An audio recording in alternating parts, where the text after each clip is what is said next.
I might just ask a question to get us going. We've mentioned a couple of times now, does the definition of personal information vary under the various legislation that we're here to talk about today? So I might just open that question up to you both, Deirdre and John. Can you explain any differences in the definition of the term personal information in the privacy legislation and the GIPA Act? Please excuse my abbreviations. Well, I'm not going to open this, and I haven't memorised it that way. I'm sure all of you know that in PIPA, personal information is listed as a number of things, and then there's a whole raft of exemptions to what is personal information.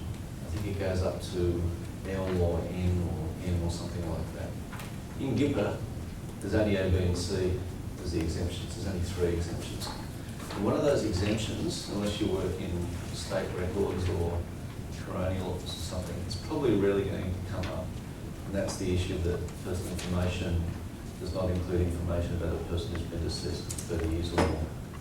It's very rare that you're going to have an application, in my understanding, where that's going to arise. I've never used it in 200 years. I've never had to have regard to it. The real problem is, why does it go for 30 years? It's even longer than the Cabinet Secret Acts. It comes out on New Year's Day every year, came out of Canberra. So both acts share that.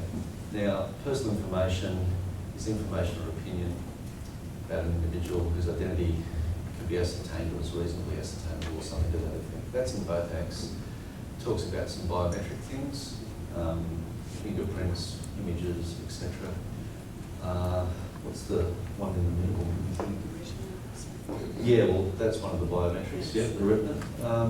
The other one is, well, no, that's it really. Then there's all these exemptions. Now, I have opened the act, it goes up to K. That was one past it, did I say L? Yeah, okay. So there's a different definition, and that is interesting when, if anyone doesn't know the sections I'm referring to, what they mean, just put your hand up, or I'll explain it later.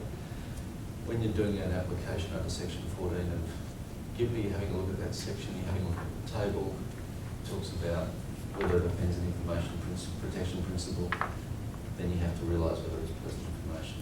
There's a bit of a live debate about which definition of which act applies. Hopefully I can give some help with that.